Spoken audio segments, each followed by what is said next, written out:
हमारा next topic है lambda functions. Lambda functions को एनोनिमस फंक्शंस भी कहते हैं। एनोनिमस फंक्शंस भी कहते हैं। एनोनिमस इसलिए कहते हैं क्योंकि लैम्डा फंक्शंस का कोई नाम नहीं होता। यूजुअली हम जब बनाते हैं तो हमारे पास क्या होता है, डेफ डिफाइन करते हैं फंक्शन को, नेम बनाते हैं और नेम देते हैं उसे कोई, और नेम के बाद उसका यहाँ पे उसका कोड होता है। लेकिन लैम्डा फंक्शंस जो होते हैं उनका कोई नाम नहीं होता, और ये हम यूजुअली शॉर्ट टर्म के लिए यूज करते हैं। कहीं पे हमें थोड़ा बस वहीं पे फंक्शन बना के वहीं पे इम्प्लीमेंट करना है तो उसके लिए यूज करते हैं। और उसका अगर मैं आपको सिंटैक्स बताता हूँ तो सिंटैक्स ये है कि आप यहाँ पे लैम्डा लिखेंगे। लैम्डा इसका अपना कीवर्ड है, और यहाँ पे आप उसका देंगे आर्गुमेंट्स, और कॉलन यहाँ पे आप उनकी देंगे फंक्शन की एक्सप्रेशन। तो ये है इसका सिंटैक्स। और आप क्योंकि मैंने यहाँ पे देखो अगर प्लूरल लिखा है, इसका मतलब ये है कि लैम्डा के पास कितने भी आर्गुमेंट्स हो सकते हैं, एक से ज्यादा आर्गुमेंट्स आ सकते हैं, लेकिन एक्सप्रेशन एक ही होगी जो इवेल्यूएट होगी, कुछ ना कुछ रिटर्न करेगी। फॉर एग्जांपल मैं यहाँ पे एक फंक्शन बनाता हूँ लैम्डा लैम्डा, और ये क्या करेगा, एक्स और एक्स का स्क्वायर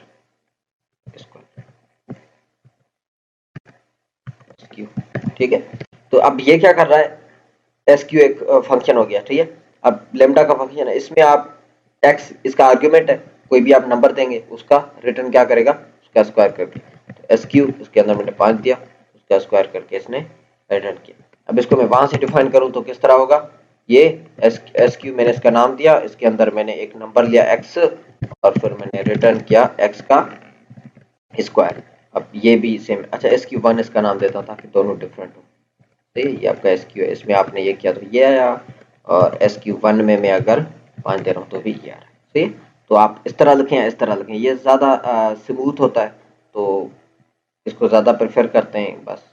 और फंक्शन इस तरह फिर से अलग से आपको डिफाइन करना पड़ा। और पाइथन में लैम्डा फंक्शन का ज़्यादा यूज़ वहाँ है जब हम कोई भी काम कर रहे होते हैं, specially data science machine learning के एल्गोरिथम्स पे, डेटा को इधर उधर करने के लिए, डेटा प्री प्रोसेसिंग करने के लिए, वहाँ पे हमें lambda function usually short period of time के लिए हमें कोई फिल्टर अप्लाई करना होता है, कोई चीज़ें करनी होती हैं, तो वहाँ पे हम लैम्डा फंक्शन ज़्यादा यूज़ करते हैं। पाइथन में दो फंक्शन हैं, फिल्टर और दूसरा है मैप। इन दोनों के साथ ज़्यादातर आपका लैम्डा फंक्शन यूज़ होता है। पहले हम देखते हैं फिल्टर फंक्शन को। तो फिल्टर क्या करता है कि आपका कोई लिस्ट या कोई सीक्वेंस लेता है और वो आपको फिल्टर करके देता है बेस्ड ऑन जो आप एक्सप्रेशन दें वो अगर ट्रू होगी तो। फॉर एग्जांपल मैं क्या करता हूँ कि एक लिस्ट बनाता हूँ, और लिस्ट में मेरे पास वैल्यूज़ हैं, लेट से ये मैंने दे दिए हैं कोई भी, ठीक है। और मैं यहाँ पे क्या कि आपके पास फिल्टर, और फिल्टर को अगर देखें, अच्छा कोई भी फंक्शन है ना, उसको आपको बिल्ट इन फंक्शन उसको देख रहे हैं कि वो कौन सा आर्गुमेंट ले रहा है, तो आप कर्सर यहाँ पे लाएं फंक्शन के आर्गुमेंट्स की जगह, और यहाँ पे आप शिफ्ट टैब प्रेस करें तो आपको वो बताएगा कि यहाँ पे क्या चीज़ें आपको दें। यहाँ पे अगर आप देखेंगे फिल्टर में यहाँ पे फंक्शन और नन दे सकते हैं, कोई फंक्शन देंगे कोई क्राइटेरिया देंगे, और यहाँ पे इटरेबल, इटरेबल मतलब किस चीज़ के ऊपर आप इटरेट करना चाह रहे हैं इसको। तो यहाँ पे मैं एक लैम्डा फंक्शन देता हूँ, और वो क्या करे कि x चेक करे, x इक्वल टू, या मैं करता हूँ कि x रिमाइंडर 2 इक्वल टू 0 है कि नहीं है, और इसके अंदर मैं लिस्ट मेरी दे रहा हूँ। तो एक्चुअली ये क्या कर रहा हूँ, मैं लिस्ट दे रहा हूँ, और इस लिस्ट पे ये लैम्डा फंक्शन अप्लाई होगा, जो जो वैल्यूज ट्रू आएंगी उसको ये रिटर्न करेगा। अब किस तरह देखो, लिस्ट में आपके पास 3 है, 3 यहाँ पे ये रिमेंबर ये आपका क्या कहते हैं आर्ग्यूमेंट है, और ये आपकी एक्सप्रेशन है। अगर ऊपर आप जाए तो ये आर्ग्यूमेंट, यहाँ पे एक्सप्रेशन। तो 3 है, अब 3 रिमाइंडर बाय 2 इक्वल टू 0 है, नहीं है, 1 है। एक्चुअली ये लैम्डा फंक्शन क्या कर रहा है, चेक कर रहा है नंबर आपके इवन है या नहीं, अगर इवन है तो रिटर्न कर देगा, ठीक है। अगर मैं इसको रन करूं तो ये आपका एक फिल्टर फंक्शन क्रिएट हो गया, ठीक है, और एक उसकी मेमोरी एड्रेस समझ लें कि उसने बता दिया, सही है। अब ये जो रिटर्न करेगा ये हमें कोई लिस्ट रिटर्न करेगा, इसको मैं लिस्ट में कन्वर्ट करता हूँ।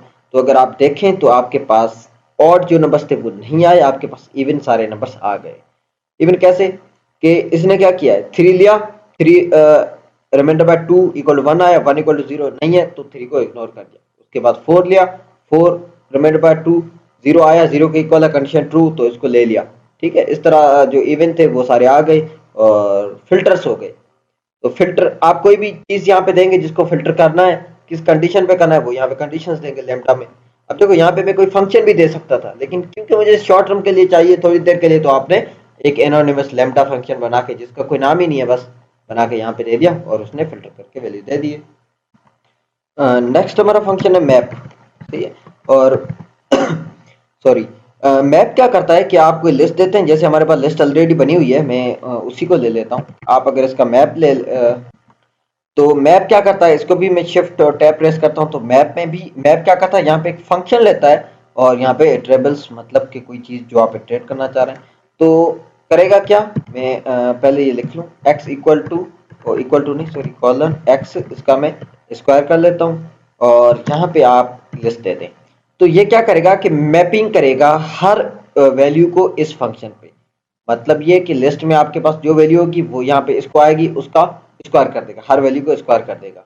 और ऐसे ही मैं चलाऊंगा तो आपका मैप एक जस्ट क्रिएट हुआ है। और इसी मैप को अगर, क्योंकि मेरी लिस्ट है, तो मैं इसको यहाँ पे लिस्ट, कैप्स लॉक मेरा ऑन था, लिस्ट बना लूँ, तो ये आपके पास लिस्ट आ गई, हर नंबर का स्क्वायर आ गया।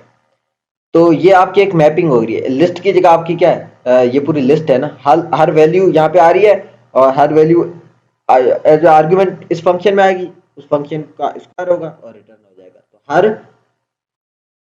वैल्यू मैप हो रहा है इस फंक्शन को, और ये फंक्शन क्या स्क्वायर का फंक्शन है, तो हर वैल्यू आपको स्क्वायर करके रिटर्न कर रहा है। दैट्स इट विथ एनोनिमस और लैम्डा फंक्शंस। आई होप कि आपको इसमें कुछ ना कुछ समझ आया होगा। ज़्यादा से ज़्यादा प्रैक्टिस करें। मैं प्रैक्टिस पे ज़्यादा फोकस इसलिए करता हूँ कि अभी आपको समझ आ रहा है, लेकिन आप खुद कोड लिखेंगे तो बोलेंगे ओ यार, ये मैप के बाद लिस्ट लिखना था, क्या करना था, मतलब सेंटेक्स भूल जाएंगे। तो ज़्यादा प्रैक्टिस करेंगे तो you will get used to it, और फिर आपको हर चीज़ पता होगी कि कोई सेंटेक्स एरर नहीं होगा। कभी कभी ऐसा होता है कि क्योंकि ये केस सेंसिटिव है, मैंने एल बढ़ा दे दिया, अब मैं एरर आ रहा है, अब पता नहीं कहाँ पे एरर। वैसे तो आपको बता रहा होता है कि इनवैलिड सेंटेक्स का एरर है, इसका मतलब कि आपने किसी सेंटेक्स में गलती की है, और यहाँ पे आपको बता भी रहा होता है कि कहाँ पे एरर है, यहाँ पे एरर है, तो आप इसी लाइन में देख लें नियर कहीं। ठीक हो गया। तो that's it, see you in next tutorial.